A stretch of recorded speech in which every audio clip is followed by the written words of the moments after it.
Brazilian Cat by Sir Arthur Conan Doyle. It is hard luck on a young fellow to have expensive tastes, great expectations, aristocratic connections, but no actual money in his pocket and no profession by which he may earn any. The fact was that my father, a good, sanguine, easygoing man, had such confidence in the wealth and benevolence of his bachelor elder brother, Lord Southerton, that he took it for granted that I, his only son, would never be called upon to earn a living for myself. He imagined that if there were not a vacancy for me on the great Southerton estates, at least there would be found some post in that diplomatic service which still remains the special preserve of our privileged classes. He died too early to realize how false his calculations had been. Neither my uncle nor the state took the slightest notice of me or showed any interest in my career. An occasional brace of pheasants or basket of hares was all that ever reached me to remind me that I was heir to the Otwell house and one of the richest estates in the country. In the meantime, I found myself a bachelor and man about town, living in a suite of apartments and Grosvenor mansions, with no occupation save that of pigeon shooting and polo playing at Hurlingham. Month by month, I realized that it was more and more difficult to get the brokers to renew my bills, or to cash any further post-obits upon an unentailed property. Ruin lay right across my path, and every day I saw it clearer, nearer, and more absolutely unavoidable. What made me feel my own poverty the more was that, apart from the great wealth of Lord Southerton, all my other relations were fairly well-to-do. The nearest of these was Everard King, my father's nephew and my own first cousin, who had spent an adventurous life in Brazil and had now returned to the country to settle down on his fortune. We never knew how he made his money, for he bought the estate of Greylands, near Clipton on the Marsh in Suffolk. For the first year of his residence in England, he took no more notice of me than my miserly uncle. But at last, one summer morning, to my very great relief and joy, I received a letter asking me to come down that very day and spend a short visit at Greylands Court. I was expecting a rather long visit to Bankruptcy Court at the time, and this interruption seemed almost providential. If I only could get on terms with this unknown relative of mine, I might pull through yet. For the family credit, he could not let me go entirely to the wall. I ordered my valet to pack my valise, and I set off the same evening for Clipton on the Marsh. After changing at Ipswich, a little local train deposited me at a small deserted station lying amidst a rolling, grassy country, with a sluggish and winding river curving in and out amidst the valleys between high silted banks, which showed that we were within reach of the tide. No carriage was waiting me. I found afterwards that my telegram had been delayed, so I hired a dog-cart at the local inn. The driver, an excellent fellow, was full of my relative's praises, and I learned from him that Mr. Everard King was already a name to conjure with in that part of the county. He had entertained the school children, he had thrown his grounds open to visitors, he had subscribed to charities. In short, his benevolence had been so universal that my driver could only account for it on the supposition that he had parliamentary ambitions. My attention was drawn away from my driver's panegyric by the appearance of a very beautiful bird, which settled on a telegraph post beside the road. At first I thought that it was a jay, but it was larger, with a brighter plumage. The driver accounted for its presence at once by saying that it belonged to the very man whom we were about to visit. It seems that the acclimatization of foreign creatures was one of his hobbies, and that he had brought with him from Brazil a number of birds and beasts which he was endeavoring to rear in England. When once we had passed the gates of Greylands Park, We had ample evidence of this taste of his. Some small spotted deer, a curious wild pig known, I believe, as a peccary, a gorgeously feathered oriole, some sort of armadillo, and a singular, lumbering, in-toed beast like a very fat badger were among the creatures which I observed as we drove along the winding avenue.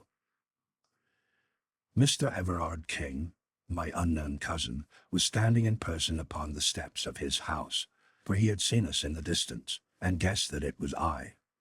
His appearance was very homely and benevolent, short and stout, 45 years old, perhaps, with a round, good-humored face, burned brown with the tropical sun, and shot with 1,000 wrinkles. He wore white linen clothes and true planter style, with a cigar between his lips and a large Panama hat upon the back of his head. It was such a figure as one associates with a verandaed bungalow, and it looked curiously out of place, of this broad stone English mansion with its solid wings and its palladio pillars before the doorway. "My dear," he cried, glancing over his shoulder, "my dear, here is our guest. Welcome, welcome to Greylands. I am delighted to make your acquaintance, Cousin Marshall, and I take it as a great compliment that you should honor this sleepy little country place with your presence." Nothing could be more hearty than his manner, and he set me at my ease in an instant. But it needed all his cordiality to atone for the frigidity and even rudeness of his wife, a tall, haggard woman who came forward at his summons. She was, I believe, of Brazilian extraction, though she spoke excellent English, and I excused her manners on the score of her ignorance of our customs.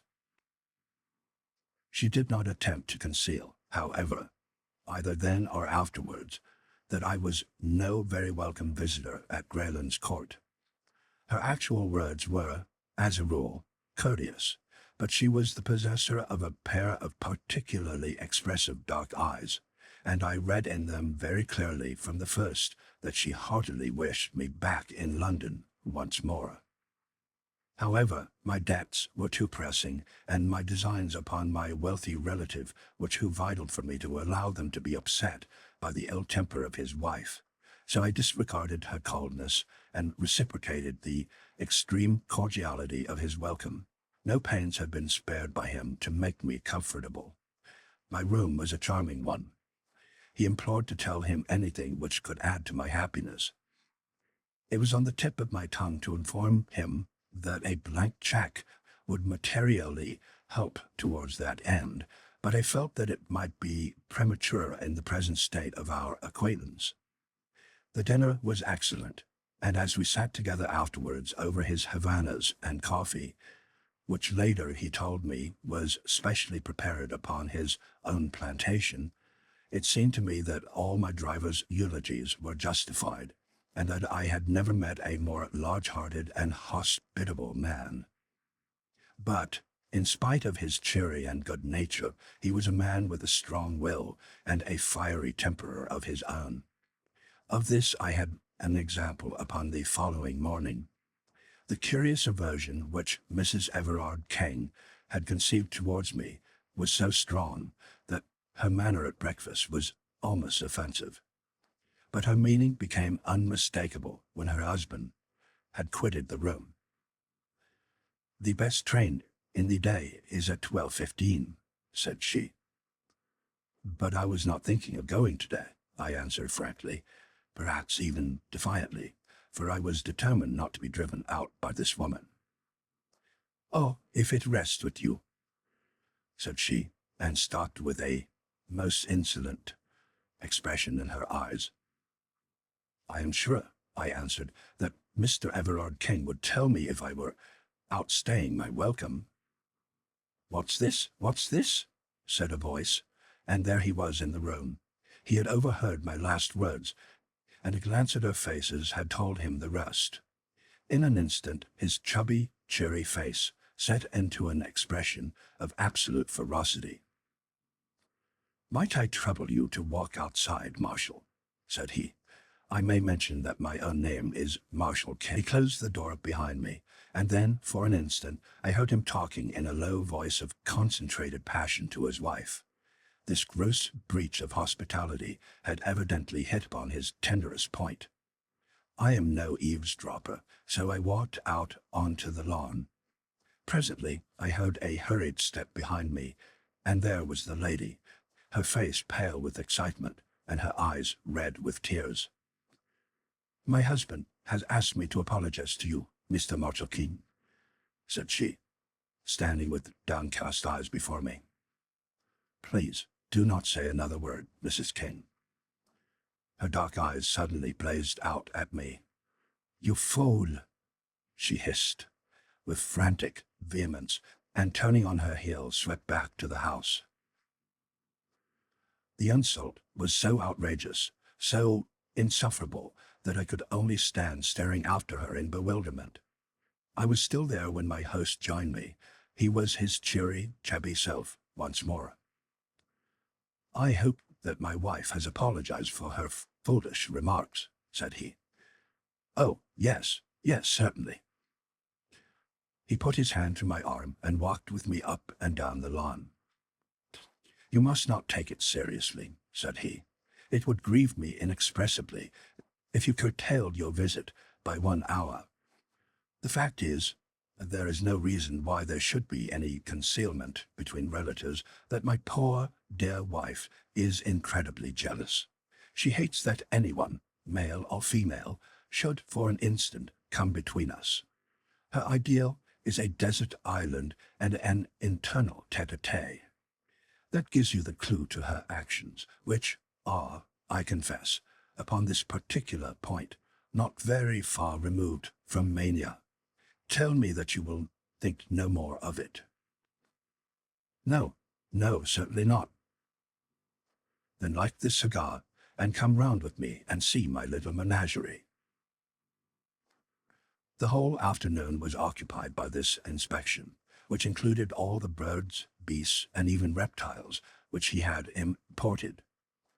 Some were free, some in cages, a few actually in the house. He spoke with enthusiasm of his successes and his failures, his births and his deaths, and he would cry out in his delight, like a schoolboy, when, as we walked, some gaudy bird would flutter up from the grass, or some curious beast slink into the cover. Finally, he led me down a corridor which extended from one wing of the house. At the end of this there was a heavy door with a sliding shutter in it, and beside it there projected from the wall an iron handle attached to a wheel and a drum. A line of stout bars extended across the passage. "I am about to show you the jewel of my collection," he said. "There is only one other specimen in Europe, now that the Rotterdam cub is dead. It is a Brazilian cat." "But how does that differ from any other cat?" "You will soon see that," said he, laughing. "Will you kindly draw that shutter and look through?" I did so, and found that I was gazing into a large empty room with stone flags and small barred windows upon the farther wall. In the center of this room, lying in the middle of a golden patch of sunlight, there was stretched a huge creature as large as a tiger, but as black and sleek as ebony. It was simply a very enormous and very well-kept black cat, and it cuddled up and basked in that yellow pool of light exactly as a cat would do.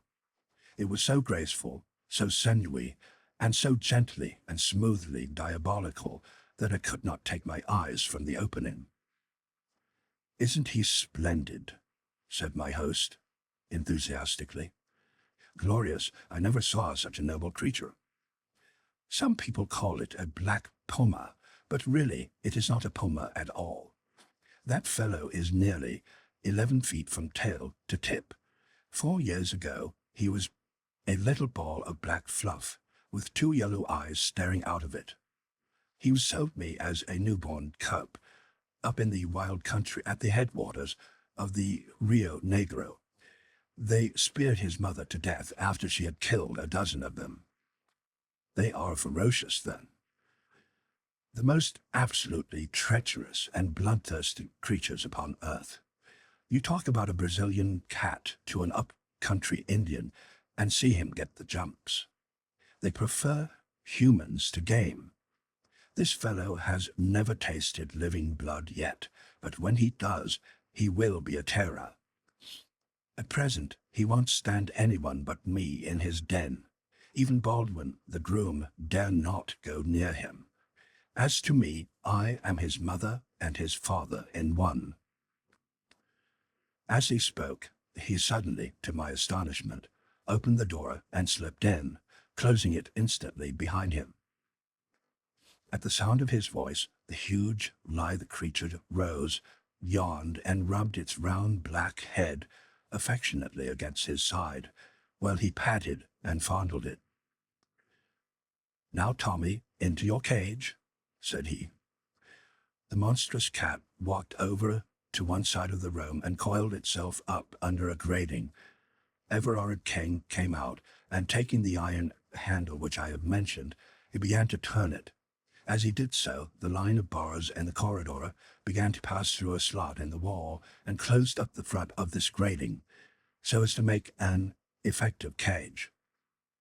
When it was in position, he opened the door once more and invited me into the room, which was heavy with the pungent, musty smell peculiar to the great carnivora. "That's how we work it," said he. "We give him the run of the room for exercise, and then at night we put him in his cage. You can let him out by turning the handle from the passage, or you can, as you have seen, coop him up the same way. No, you should not do that." I had put my hand between the bars to pat the glossy, heaving flank. He pulled it back with its serious face. "I assure you that he is not safe. Don't imagine that because I can take liberties with him, anyone else can. He is very exclusive in his friends. Aren't you, Tommy? Ah, he hears his lunch coming to him. Don't you, boy?"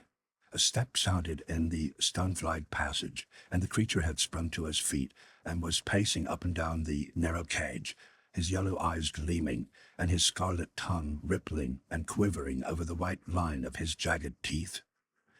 A groom entered with the coarse joint upon a tray and thrust it through the bars to him.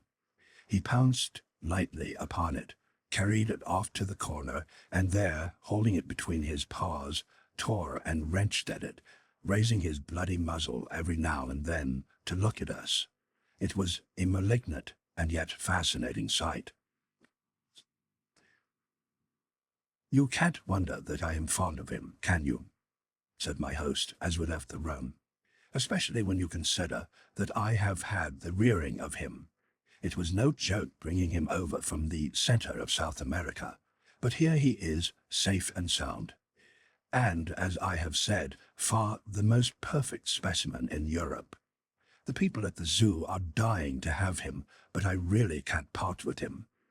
Now, I think that I have inflicted my hobby upon you long enough, so we cannot do better than follow Tommy's example and go to our lunch." My South American relative was so engrossed by his grounds and their curious occupants that I hardly gave him credit at first for having any interests outside them. That he had some, and pressing ones, was soon borne in upon me by the number of telegrams which he received. They arrived at all hours, and were always opened by him with the utmost eagerness and anxiety upon his face. Sometimes I imagined that it must be the turf, and sometimes in stock exchange, but certainly he had some very urgent business going forwards, which was not transacted upon the downs of Suffolk. During the 6 days of my visit, he had never fewer than 3 or 4 telegrams a day, and sometimes as many as 7 or 8.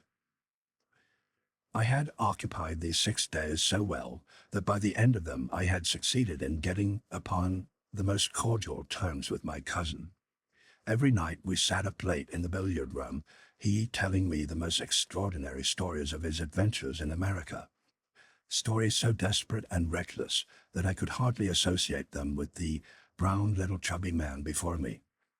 In return, I ventured upon some of my own reminiscences of London life, which interested him so much that he vowed he would come up to Grosvenor Mansions and stay with me. He was anxious to see the faster side of city life, and certainly, though I say it, he could not have chosen a more competent guide. It was not until the last day of my visit that I ventured to approach that which was on my mind. I told him frankly about my pecuniary difficulties and my impending ruin, and I asked his advice, though I hoped for something more solid. He listened attentively, puffing hard at his cigar. "But surely," said he, "you're the heir to our relative, Lord Southerton." "I have every reason to believe so, but he would never make me any allowance." "No, no, I've heard of his miserly ways. My poor Marshal, your position has been a very hard one. By the way, have you heard any news of Lord Southerton's health lately?" "He has always been in a critical condition, ever since my childhood." "Exactly, a creaking hinge, if ever there was one. Your inheritance may be a long way off. Dear me, how awkwardly situated you are." "I had some hope, sir, that you, knowing all the facts, might be inclined to advance." "Don't say another word, my dear boy," he cried with the utmost cordiality. "We shall talk it over tonight, and I give you my word that whatever is in my power shall be done." I was not sorry that my visit was drawing to a close, for it is unpleasant to feel that there is one person in the house who eagerly desires your departure. Mrs. King's sallow face and forbidding eyes had become more and more hateful to me. She was no longer actively rude. Her fear of her husband prevented her, but she pushed her insane jealousy to the extent of ignoring me, never addressing me, and in every way making my stay at Greylands as uncomfortable as she could. So offensive was her manner during that last day that I should certainly have left had it not been for that interview with my host in the evening, which would, I hoped, retrieve my broken fortunes. It was very late when it occurred, for my relative, who had been receiving even more telegrams than usual during the day, went off to his study after dinner, and only emerged when the household had retired to bed. I heard him go round locking the doors, as custom was of a night, and finally he joined me in the billiard-room. His stout figure was wrapped in a dressing gown, and he wore a pair of red Turkish slippers without any heels. Settling down into an armchair, he brewed himself a glass of grog, in which I could not help noticing that the whiskey considerably predominated over the water. "My word," said he, "what a night!" It was, indeed. The wind was howling and screaming round the house, and the lattice windows rattled and shook as if they were coming in. The glow of the yellow lamps and the flavor of our cigars seemed the brighter and more fragrant for the contrast. "Now, my boy," said my host, "we have the house and the night to ourselves. Let me have an idea of how your affairs stand, and I will see what can be done to set them in order. I wish to hear every detail." Thus encouraged, I entered into a long exposition in which all my tradesmen and creditors, from my landlord to my valet, figured in turn. I had notes in my pocket-book, and I marshalled my facts and gave, I flatter myself, a very businesslike statement of my own unbusinesslike ways and lamentable position. I was depressed, however, to notice that my companion's eyes were vacant and his attention elsewhere. When he did occasionally throw out a remark, it was so entirely perfunctory and pointless that I was sure he had not in the least followed my remarks. Every now and then he roused himself and put on some show of interest, asking me to repeat or to explain more fully.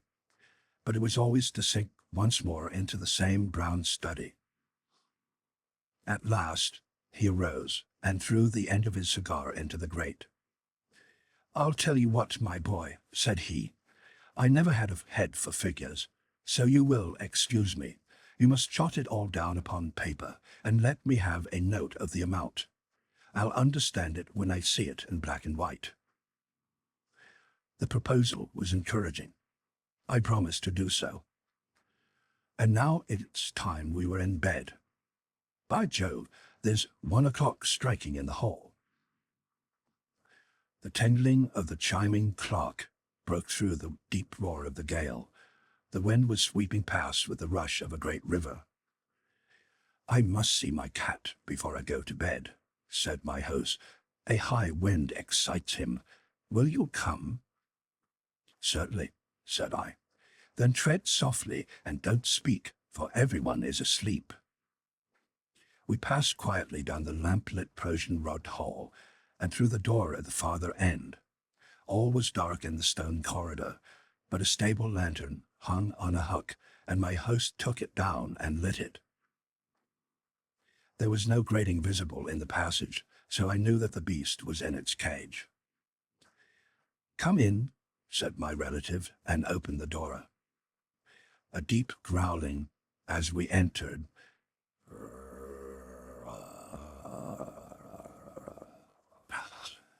showed that the storm had really excited the creature. In the flickering light of the lantern, we saw it, a huge black mass, coiled in the corner of its den and throwing a squat, uncouth shadow upon the whitewashed wall. Its tail switched angrily among the straw.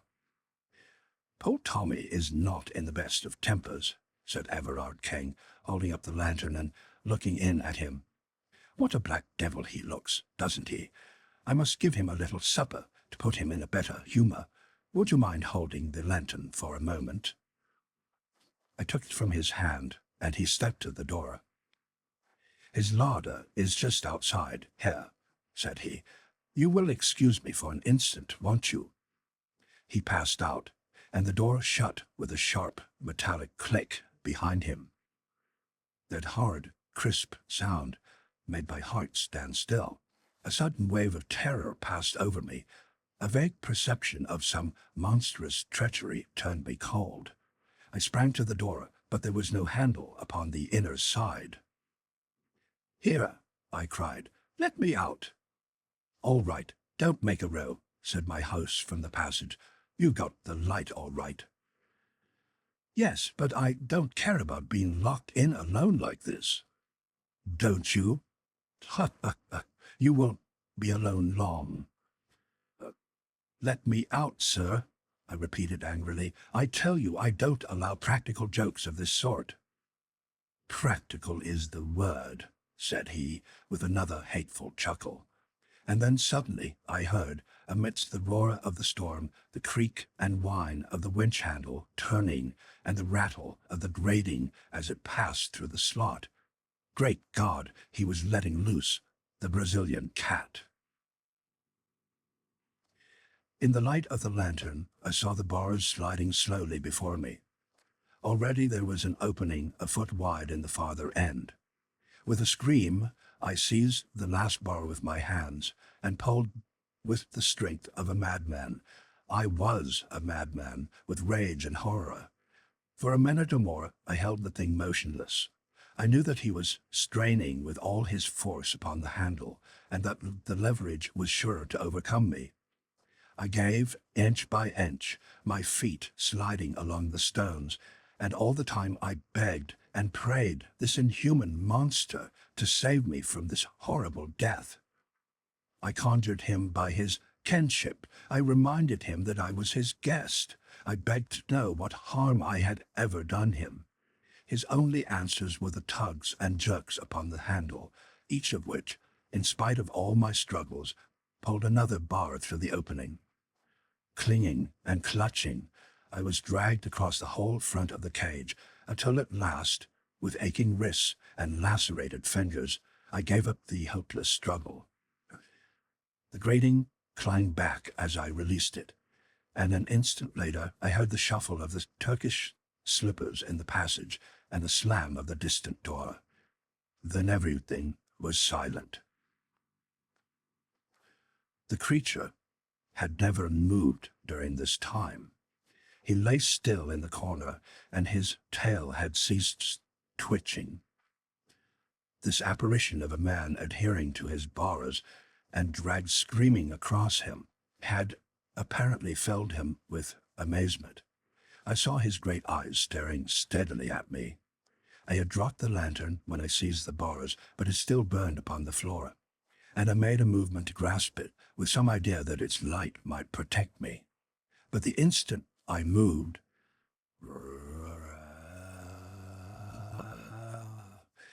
the beast gave a deep and menacing growl. I stopped and stood still, quivering with fear in every limb.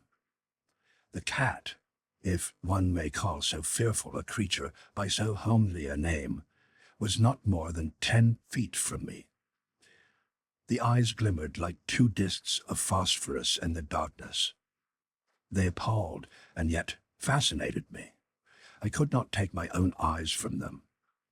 Nature plays strange tricks with us at such moments of intensity, and those glimmering lights waxed and waned with a steady rise and fall. Sometimes they seemed to be tiny points of extreme brilliancy, little electric sparks in the black obscurity. Then they would widen and widen until all that corner of the room was filled with their shifting and sinister light. And then suddenly they went out altogether. The beast had closed its eyes. I do not know whether there may be any truth in the old idea of the dominance of the human gaze, or whether the huge cat was simply drowsy, but the fact remains that, far from showing any symptom of attacking me, it simply rested its sleek black head upon its huge forepaws and seemed to sleep. I stood, fearing to move lest I should rouse it into malignant life once more. But at least I was able to think clearly now that the baleful eyes were off me.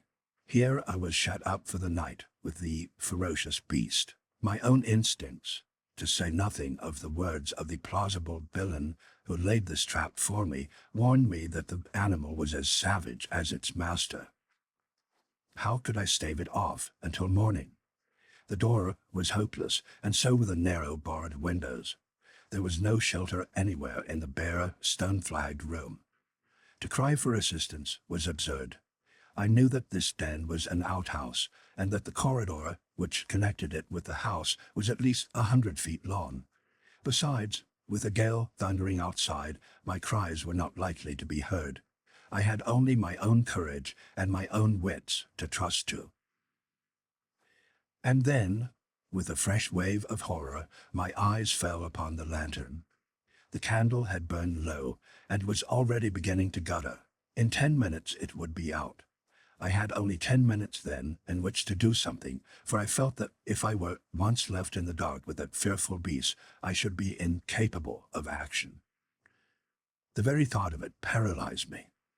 I cast my despairing eyes round this chamber of death, and they rested upon one spot which seemed to promise, I will not say safety, but less immediate and imminent danger than the open floor. I have said that the cage had a top as well as a front, and this top was left standing when the front was wound to the slot in the wall. It consisted of bars at a few inches interval, with stout wire netting between, and it rested upon a strong stanchion at each end. It stood now as a great barred canopy over the crouching figure in the corner. The space between this iron shelf and the roof may have been from 2 or 3 feet. If I could only get up there, squeezed in between bars and ceiling, I should have only one vulnerable side. I should be safe from below, from behind, and from each side. Only on the open face of it could I be attacked. There, it is true, I had no protection whatever, but at least I should be out of the brute's path when he began to pace about his den. He would have to come out of his way to reach me. It was now or never, for if once the light were out, it would be impossible. With a gulp in my throat, I sprang up, seized the iron edge of the top, and swung myself panting onto it. I writhed in, face downwards, and found myself looking straight into the terrible eyes and yawning jaws of the cat. Its fetid breath came up into my face like the steam from some foul pot. It appeared, however, to be rather curious than angry. With a sleek ripple of its long, black back, it rose, stretched itself, and then rearing itself on its hind legs, with one forepaw against the wall, it raised the other and drew its claws across the wire meshes beneath me. One sharp white hook tore through my trousers, for I may mention that I was still in evening dress, and dug a furrow in my knee. It was not meant as an attack, but rather as an experiment, for upon my giving a sharp cry of pain, he dropped down again, and springing lightly into the room, he began walking swiftly around it, looking up every now and again in my direction. For my part, I was shuffled backwards until I lay with my back against the wall, screwing myself into the smallest space possible. The farther I got, the more difficult it was for him to attack me. He seemed more excited now that he had begun to move about, and he ran swiftly and noiselessly round and round the den, passing continually underneath the iron couch upon which I lay. It was wonderful to see so great a bulk passing like a shadow, with hardly the softest thudding of velvety pads. The candle was burning low, so low that I could hardly see the creature. And then, with a last flare and splutter, it went out altogether. I was alone with the cat and the dark. It helps one to face a danger when one knows that one has done all that possibly can be done. There is nothing for it then but to quietly await the result. In this case, there was no chance of safety anywhere except the precise spot where I was. I stretched myself out, therefore, and lay silently, almost breathlessly, hoping that the beast might forget my presence if I did nothing to remind him. I reckoned that it must already be 2 o'clock. At 4 it would be full dawn. I had not more than 2 hours to wait for daylight. Outside the storm was still raging, and the rain lashed continually against the little windows. Inside, the poisonous and fetid air was overpowering. I could neither hear nor see the cat. I tried to think about other things, but only one had power enough to draw my mind from my terrible position. That was the contemplation of my cousin's villainy, his unparalleled hypocrisy, his malignant hatred of me. Beneath that cheerful face there lurked the spirit of a medieval assassin. And as I thought of it, I saw more clearly how cunningly the thing had been arranged. He had apparently gone to bed with the others. No doubt he had his witness to prove it. Then, unknown to them, he had slipped down, had lured me into his den and abandoned me. His story would be so simple. He had left me to finish my cigar in the billiard room. I had gone down on my own account to have a last look at the cat. I had entered the room without observing that the cage was opened, and I had been caught. How could such a crime be brought home to him? Suspicion, perhaps, but proof, never. How slowly those dreadful 2 hours went by. Once I heard a low, rasping sound, which I took to be the creature licking its own fur. Several times those greenish eyes gleamed at me through the darkness, but never in a fixed stare, and my hopes grew stronger that my presence had been forgotten or ignored. At last the least faint glimmer of light came through the windows. I first dimly saw them as 2 gray squares upon the black wall. Then gray turned to white, and I could see my terrible companion once more, and he, alas, could see me. It was evident to me at once that he was in a much more dangerous and aggressive mood than when I had seen him last. The cold of the morning had irritated him, and he was hungry as well. With a continual growl,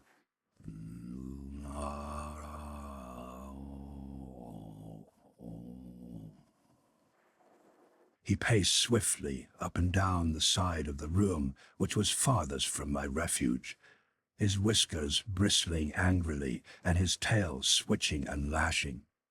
As he turned at the corners, his savage eyes always looked upwards at me with a dreadful menace. I knew then that he meant to kill me. Yet I found myself even at that moment admiring the sinuous grace of the devilish thing, its long, undulated, rippling movements, the gloss of its beautiful flanks, the vivid, palpitating scarlet of the glistening tongue which hung from the jet-black muzzle, and all of the time that deep, threatening growl was rising and rising in an unbroken crescendo. I knew that the crisis was at hand. It was a miserable hour to meet such a death. So cold, so comfortless, shivering in my light dress clothes upon this gridiron of torment upon which I was stretched. I tried to brace myself to it, to raise my soul above it, and at the same time, with the lucidity which comes to a perfectly desperate man, I cast round for some possible means of escape. One thing was clear to me. If that front of the cage was only back in its position once more, I could find a sure refuge behind it. Could I possibly pull it back? I hardly dared to move for fear of bringing the creature upon me. Slowly, very slowly, I put my hand forward until it grasped the edge of the front, the final bar which protruded through the wall. To my surprise, it came quite easily to my jerk. Of course, the difficulty of drawing it out arose from the fact that I was clinging to it. I pulled again, and 3 inches of it came through. It ran apparently on wheels. I pulled again, and then the cat sprang. It was so quick, so sudden, that I never saw it happen. I simply heard the savage snarl, and in an instant afterwards, the blazing yellow eyes, the flattened black head with its red tongue and flashing teeth, were within reach of me. The impact of the creature shook the bars upon which I lay, until I thought, as far as I could think of anything at such a moment, that they were coming down. The cat swayed there for an instant, the head and front paws quite close to me, the hind paws clawing to find a grip upon the edge of the grating. I heard the claws rasping as they clung to the wire netting, and the breath of the beast made me sick. But its bound had been miscalculated. It could not retain its position. Slowly, grinning with rage and scratching madly at the bars, it swung backwards and dropped heavily upon the floor.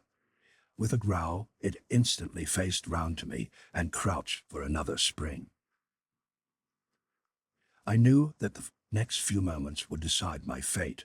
The creature had learned by experience it would not miscalculate again. I must act promptly, fearlessly, if I were to have a chance for life. In an instant, I had formed my plan. Pulling off my dress coat, I threw it down over the head of the beast. At the same moment, I dropped over the edge, seized the end of the front grating, and pulled it frantically out of the wall. It came more easily than I could have expected. I rushed across the room, bearing it with me, but, as I rushed, the accident of my position put me on the outer side. Had it been the other way, I might have come off scatheless. As it was, there was a moment's pause as I stalked it and tried to pass in through the opening which I had left. That moment was enough to give time to the creature to toss off the coat with which I had blinded him and to spring upon me. I hurled myself through the gap and pulled the rails to behind me, but he seized my leg before I could entirely withdraw it. One stroke of that huge paw tore off my calf as a shaving of wood curls off before a plane. The next moment, bleeding and fainting, I was lying among the foul straw with a line of friendly bars between me and the creature which rapped so frantically against them. Too wounded to move, and too faint to be conscious of fear, I could only lie, more dead than alive, and watch it. It pressed its broad black chest against the bars and angled for me with its crooked paws, as I have seen a kitten do before a mousetrap. It ripped my clothes, but, stretch as it would, it could not quite reach me. I have heard of the curious numbing effect produced by wounds from the great carnivora, and now I was destined to experience it, for I had lost all sense of personality and was as interested in the cat's failure or success as if it were some game which I was watching.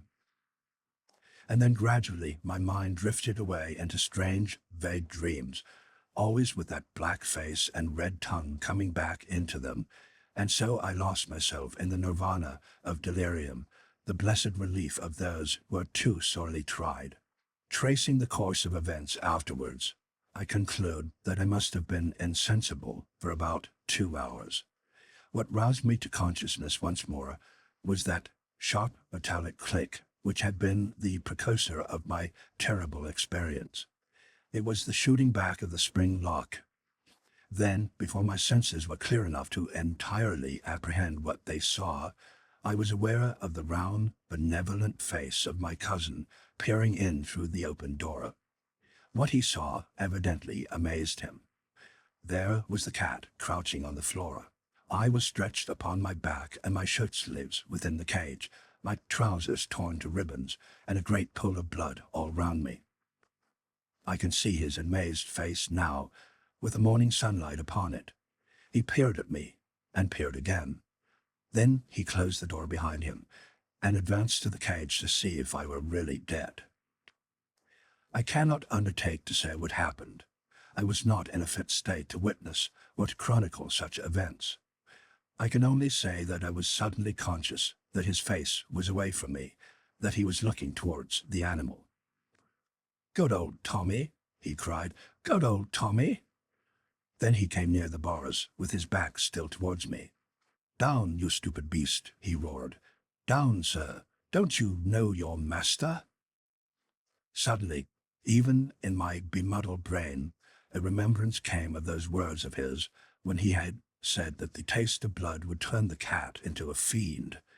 My blood had done it, but he was to pay the price. "Get away!" he screamed. "Get away, you devil! Baldwin! Baldwin! Oh, my God!" And then I heard him fall, and rise, and fall again, with a sound like the ripping of sacking. His screams grew fainter until they were lost in the worrying snarl. And then, after I thought that he was dead, I saw, as in a nightmare, a blinded, tattered, blood-soaked figure running wildly round the room, and that was the last glimpse which I had of him before I fainted once again. I was many months in my recovery. In fact, I cannot say that I have ever recovered, for to the end of my days I shall carry a stick as a sign of my night with the Brazilian cat. Baldwin, the groom, and the other servants could not tell what had occurred when, drawn by the death cries of their master, they found me behind the bars, and his remains, or what they afterwards discovered to be his remains, in the clutch of the creature which he had reared. They stalled him off with hot irons, and afterwards shot him through the loophole of the door, before they could finally extricate me. I was carried to my bedroom, and there, under the roof of my would-be murderer, I remained between life and death for several weeks. They had sent for a surgeon from Clipton and a nurse from London, and in a month I was able to be carried to the station, and so conveyed back once more to Grosvenor Mansions. I have one remembrance of that illness, which might have been part of the ever-changing panorama conjured up by a delirious brain, were it not so definitely fixed in my memory. One night, when the nurse was absent, the door of my chamber opened, and a tall woman in blackest mourning slipped into the room. She came across to me, and as she bent her sallow face, I saw by the faint gleam of the night light that it was the Brazilian woman whom my cousin had married. She stared intently into my face, and her expression was more kindly than I had ever seen it. "Are you conscious?" she asked. I feebly nodded, for I was still very weak. "Well then, I only wish to say to you that you have yourself to blame. Did I not do all I could for you?